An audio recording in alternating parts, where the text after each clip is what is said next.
देखिए, आप अपनी ज़बान से नहीं बोलना चाह रहे। इकोनॉमिस्ट मैगज़ीन का जो आर्टिकल है वो बिल्कुल सच्चाई पर मबनी है। इकोनॉमिस्ट मैगज़ीन ने ये लिखा है कि जो भी डेथ कोविड से हुई है उसको 6 टाइम्स मल्टीप्लाई कर लीजिए, और उसके जवाब में मिनिस्ट्री ऑफ हेल्थ का रिबटल ये आ रहा है कि वो जो इकोनॉमिस्ट मैगज़ीन ने जो मॉडल लिखा है जिसमें करीब 20 लाख के करीब लोगों की मौत सेकेंड वेव में हुई है, तो हेल्थ मिनिस्ट्री कहती है कि वो स्पेकुलेटिव है, मिस इन्फॉर्म्ड है।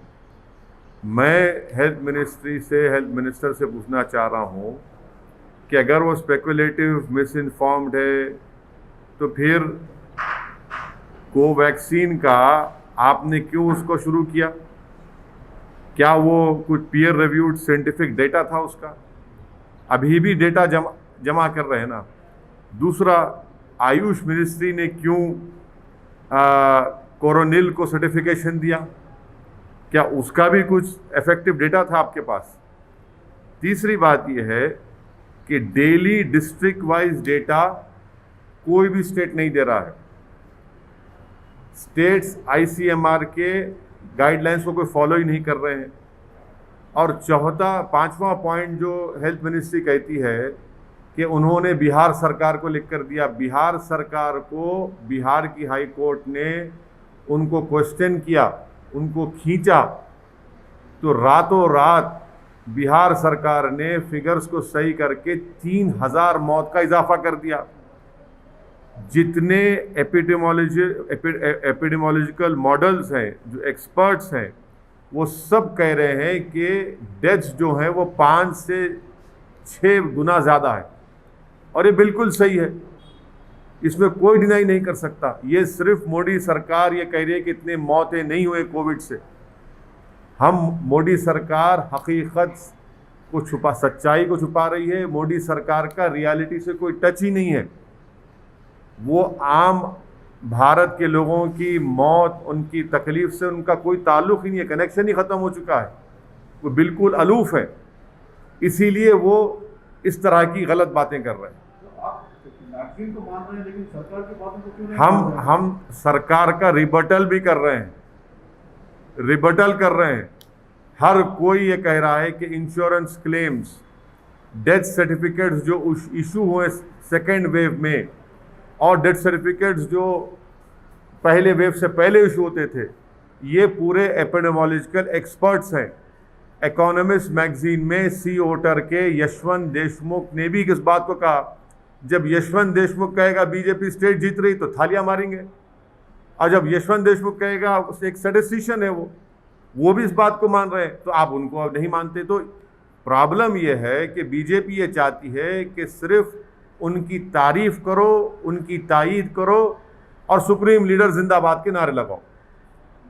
जब सच्चाई सामने आती है कि इतने लोगों की मौत हुई है, इतने हजार बच्चे ऑर्फन हो चुके हैं, मानने को तैयार ही नहीं है।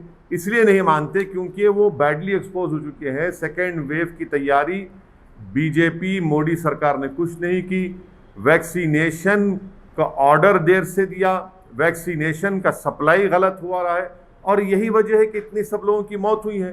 तो इसलिए बीजेपी अपनी नाकामियों को छुपाने के लिए इस सच्चाई के फिगर्स को नहीं मानती है। तो आप वैक्सीन का सवाल क्यों उठा रहे हैं? देखिए, अगर आप उनका जवाब पढ़ेंगे हेल्थ मिनिस्ट्री का, इकोनॉमिस्ट मैगजीन के रिबटल में हेल्थ मिनिस्ट्री ने कहा कि वो स्पेकुलेटिव है, मिस इन्फॉर्म्ड है और साइंटिफिक डेटा को फॉलो नहीं किया। तो मैं उनके जवाब में कह रहा हूं कि कोवैक्सीन को भी आपने 3rd ट्रायल का कंसेंट लिया ना जनता से, तो क्या आपके पास डेटा था? फिर मैंने कहा है कि कोरोनिल ये बाबा की है, आयुष मिनिस्ट्री ने सर्टिफाई करा, क्या उसका डेटा था आपके? ने सर, आप एक तरफ कह रहे हैं बीजेपी को घेर रहे हैं, लेकिन इन सब के बावजूद आप देखिए बीजेपी और एनडीए पूरे देश भर में स्ट्रांग हो रही है। अच्छा, तेलंगाना में ओह स्ट्रॉन्ग ओह। ज्वाइन कर लिए। बिहार में देखिए, मैं लास्ट जो सुना था कि अकाली दल बीजेपी को छोड़ दी, सब पार्टियां इनको छोड़ रहे हैं, और खुद बिहार में उनकी जो एक सहयोगी पार्टी थी उनके खिलाफ लड़ा। लोगों की लाशों के मीनार लग रहे हैं, गंगा में लाशें बह रही हैं, ज़मीन से लाशें निकल रही हैं, और आप कह रहे हैं कि मजबूत हो रहे हैं। गरीब भारत का मर रहा है, और एनडीए अगर मजबूत हो रही है गरीब के मरने पर, तो फिर इस मजबूती का क्या फ़ायदा मेरे भाई। जब गरीब को दवा नहीं मिलती है, गरीब बेरोज़गार हो चुका है, खाने को खाना नहीं है, करोड़ों लोग बेरोज़गार हो चुके हैं, और इनकी तबाही और बर्बादी पर अगर एनडीए मजबूत हो रही है तो फिर इसको मजबूती कहेंगे आप। सर ऐसा तो नहीं है कि अभी केंद्र सरकार ने हाल ही में प्रधानमंत्री मोदी ने कहा है कि वैक्सीन फ्री में देंगे। हाँ, इसमें कुछ कर ही रहे हैं ना सर। वैक्सीन फ्री में देंगे। कब देंगे? हम खाक हो जाएंगे तुमको खबर होने तक। हम खाक हो जाएंगे मोदी जी को खबर होने तक। कितने वैक्सीन आप देंगे जुलाई में? जुलाई में फ्रंट लाइन वर्कर्स को, स्टाफ को, और ओवर 45 जो एज के लोग हैं उनको 30 करोड़ वैक्सीन होना। आपने सुप्रीम कोर्ट को जो 9 मई को एफिडेविट दिया उसमें कह रहे हैं कि जुलाई में मोदी सरकार 13 करोड़ 20 लाख वैक्सीन देगी। अब ये एडिशनल 17 करोड़ क्या मोदी जी मैजिशियन है? ठीक है, आप लोगों की नज़र में वो बहुत बड़े गॉड भी हो सकते हैं, मगर वैक्सीन बनाने के लिए तो 3 महीने लगेंगे ना। आम फाट करने से तो नहीं आ जाएगा ना। ये वैक्सीन ऐसा है, आप भक्तों के लिए कह रहा हूँ कि टोपी से खरगोश निकालना आसान है, टोपी से फूल बनाना आसान है, मगर टोपी से ये नहीं निकलता वैक्सीन। वैक्सीन के लिए साइंटिस्ट को फैक्ट्री में बैठ के बनाना पड़ता है, उसके लिए पैसे देना पड़ता है, वो उन्होंने किया ही नहीं।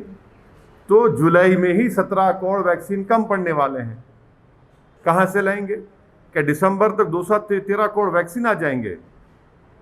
किसको बेवकूफ़ बना रहे हैं? सर बंगाल में भले बीजेपी सत्ता में नहीं आई, लेकिन उन्होंने अपनी मौजूदगी दर्ज कराई और स्ट्रॉन्ग अपोजिशन बन गया है।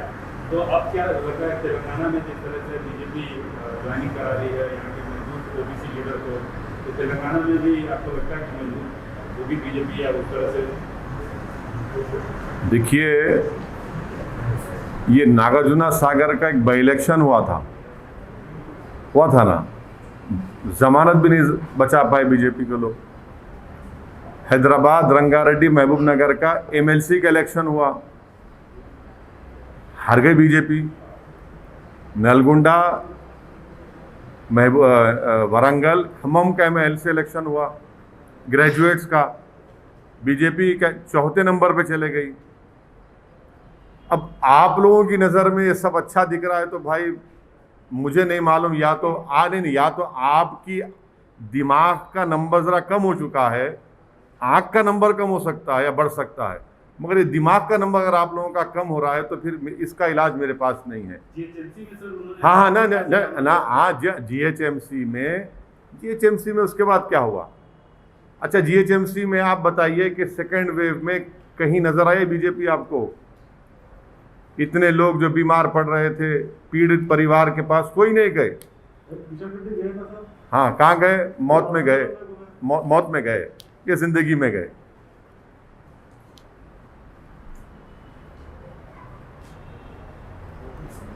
हो गया, चलिए।